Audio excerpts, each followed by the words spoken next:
Hi everyone, so myself is Shani Joshi and I welcome you guys here on my YouTube channel. So जहाँ मैं यहाँ आज बात करने वाली हूँ बहुत ही इम्पॉर्टेंट लैंडमार्क जजमेंट के बारे में। आज हम बात करने वाले हैं Tukaram versus state of Maharashtra, जो जजमेंट दिया था सुप्रीम कोर्ट ने, उसके बारे में 26 मार्च 1972। सो इन दिस जजमेंट, पहले तो जजमेंट सुनने से पहले हम इस केस के बैकग्राउंड को जान लेंगे, इसकी स्टोरी जान लेंगे कि हुआ क्या था और क्या क्या इसके facts. Then we will talk about its issues and क्या क्या फिर इसका जजमेंट आया। So guys, in this case पहले मैं इसकी स्टोरी बता देती हूँ, तो आप लोग बने रहिए मेरे साथ वीडियो में। सो द स्टोरी इज़, एक लड़की की कहानी है, मथुरा। मथुरा एक आदिवासी गर्ल है जिसकी एज 14 से 16 ईयर्स के बीच में कुछ भी हो सकती है। And she was a girl, उसके पेरेंट्स नहीं है, उसका एक बड़ा भाई है जिसका नाम गामा है। तो होता ये है कि गामा एक लेबरर है जो काम करता है, पैसे अर्न करता है ऐसे। एंड जो गर्ल है ये Mathura, she was a domestic helper, ये घर घर जाके लोगों के घरों में काम करती है। एंड इस तरीके से दोनों भाई बहन पैसा कमाते हैं अपने लिए फॉर अ लिविंग, राइट। सो कहानी इस लड़की की है, मथुरा की। ये जिस घर लाइक एक घर में जाती थी जहाँ पर एक लड़का है अशोक, जिससे इसे प्यार हो जाता है और अशोक को भी इससे प्यार हो जाता है। They both were in a kind of relationship. लेकिन ये चीज़ उसके भाई को पसंद नहीं आती है, मथुरा के भाई को ये चीज़ पसंद नहीं आती कि she is being in relationship with Ashok. तो क्या करता है उसका भाई गामा, जाके पास ही वाले देसाईगंज पुलिस स्टेशन में एक कंप्लेंट दर्ज कर देता है, एक एफआईआर लिखवा देता है। किसके खिलाफ? अशोक और उसकी फैमिली के खिलाफ, अशोक एंड उसके फैमिली मेम्बर्स के खिलाफ। ये एफआईआर में दर्ज कराता है कि they are the people who had kidnapped his sister, ठीक है, उसकी सिस्टर मथुरा को किडनैप कर लिया। फिर क्या होता है ना कि जो पुलिस स्टेशन में पुलिस वगैरह है वो बुलाती हैं सबको, उनका वो लेने के लिए, लाइक उनसे बातचीत करने के लिए सबसे। अशोक को भी बुलाया जाता है, मथुरा को भी बुलाया जाता है and all the family members थे उनको भी बुलाया जाता है एंड भाई को भी बुलाया जाता है, ठीक है। तो अराउंड 10:30 के आसपास का टाइम रहता है रात का, जब ये लोग सब थाने में आ जाते हैं अपनी बातें बताने के लिए कि what is the matter actually. फिर होता ये है कि पुलिस वाले क्या कहते हैं, एक बाबू राव जिनने एफआईआर लिखी है, ठीक है। एंड देन पुलिस वाले क्या कहते हैं कि ठीक है, आप सबकी हमने कंप्लेंट ले ली है, जो भी है मतलब हमने मैटर लिख लिया है, आप लोग जा सकते हैं। लेकिन वो ये कहते हैं कि आप सब लोग जाइए, मथुरा तुम रुक जाओ, तुम बाहर मत जाओ। कहते क्या है, जैसे कि हो सकता है भाई के दबाव में होके या अशोक के दबाव में होके, किसी के भी दबाव में होके, this girl Mathura might be hiding some things, कुछ ऐसी बातें हो सकती हैं जो ये खुलकर नहीं बता पा रही है। तो we want to talk to her alone, right. तो बाकी सब आप लोग जाइए, मथुरा तुम रुक जाओ। सो ऐसा होता है। एंड देन वहीं पे जो पुलिस होते हैं, एक होता है गणपत और एक होता है तुकाराम। जो गणपत होता है वो मथुरा का हाथ पकड़कर उससे वॉशरूम लेके जाता है and he rapes her there, ठीक है। एंड द अदर वन जो तुकाराम है वो भी जाता है, he fondled her private parts, he was in a very intoxicated condition, that is the reason he couldn't rape her, but he actually fondled her private parts. तो बात तो वही है। So these two people did this in there, okay.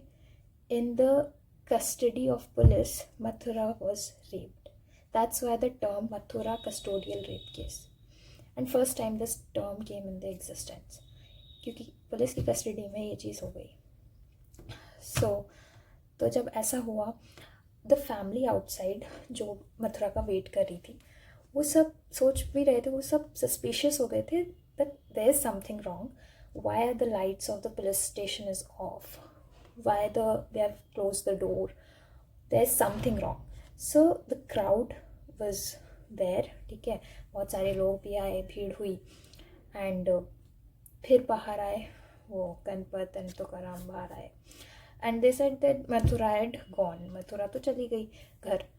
But कुछ time बाद मथुरा आती है, and then she tells her family members that, मतलब सभी को बताती है कि उसके साथ ऐसा ऐसा हुआ। तो जब वो वापस आती है और ये सब बताती है, आफ्टर दैट ये जो केस है ये जाता है ट्रायल कोर्ट में।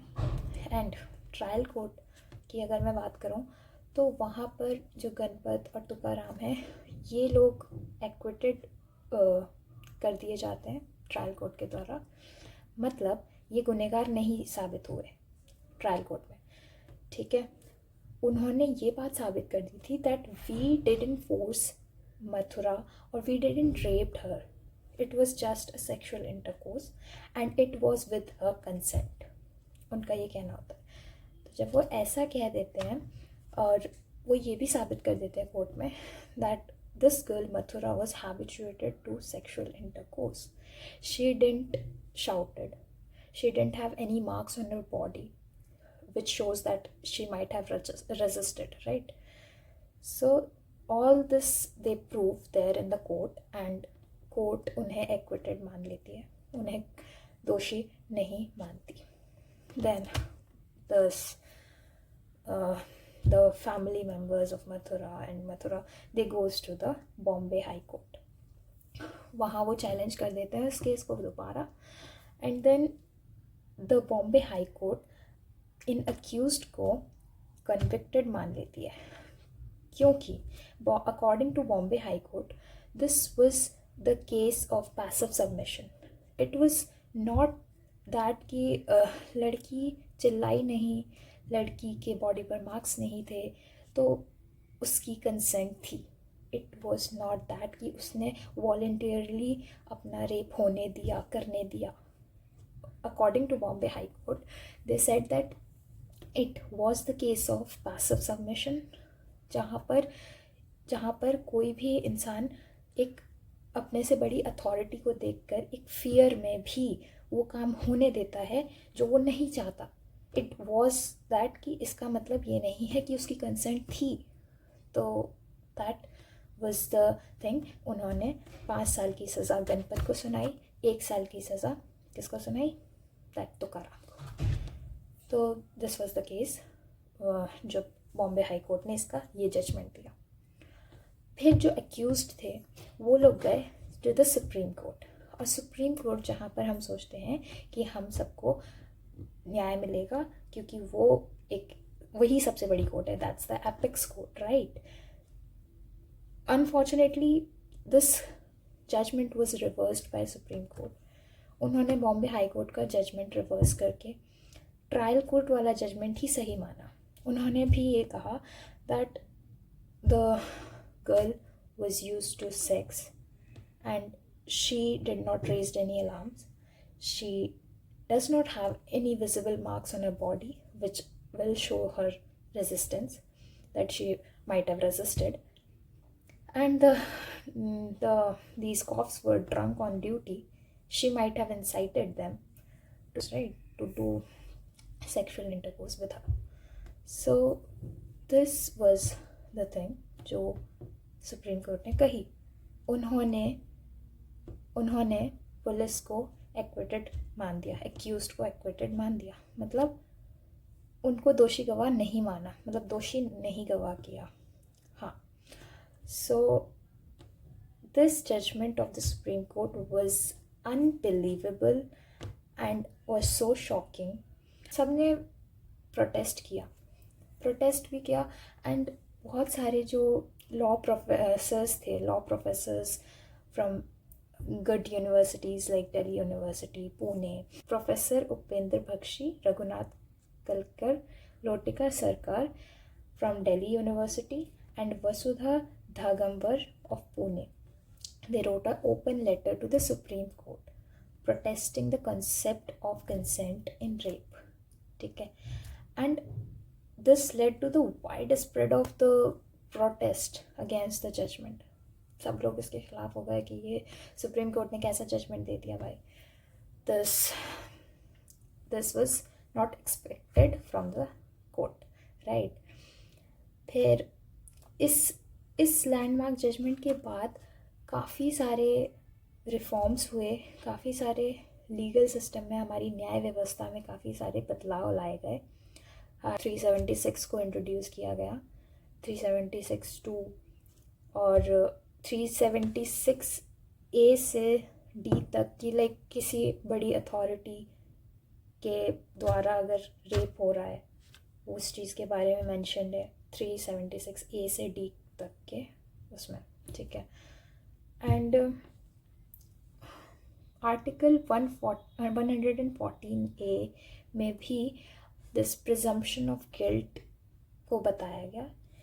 इस चीज़ में मेरी कंसेंट नहीं थी तो उसकी कंसेंट नहीं मानी जाएगी कोर्ट के द्वारा भी. कोर्ट उसे ये ही मानेगा कि अगर लड़की ने कह दिया कंसेंट नहीं थी तो मतलब नहीं थी, ठीक है. ऐसा आर्टिकल 114 में बताया गया. तो गाइस, इस लैंडमार्क जजमेंट से पहले की बात अगर मैं करूं तो पहले ये होता था ऐसे केसेस में कि अगर लड़की ने कंसेंट लाइक नहीं दी है एंड फिर भी उसके साथ ऐसा हो गया तो लड़की को प्रूव करना पड़ता था कोर्ट में दैट मैंने कंसेंट नहीं दी थी. And this used to become very difficult sometimes. ये प्रूव कर पाना बहुत मुश्किल होता था. और अब जब जैसे काफ़ी चेंजेस आए लॉ लीगल सिस्टम में इस चीज़ के बाद, तो अब जो एक्यूज्ड है उसे ये प्रूव करना पड़ेगा कि लड़की की कंसेंट थी. आप डिफरेंस समझ पा रहे हैं ना. तो पहले लड़की को प्रूव करना पड़ता था कि मेरी कंसेंट नहीं थी, आई वॉज नॉट इन्वॉल्व. और अब एक्यूज्ड जो है उसे ये चीज़ साबित करनी पड़ेगी कोर्ट में कि लड़की की कंसेंट थी तभी मैंने ऐसा किया. This was the case.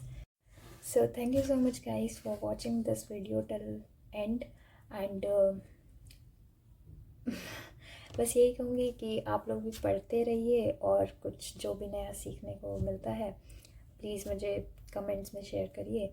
और मैं भी कुछ नया पढ़ूँगी तो फिर आपसे शेयर करती रहूँगी.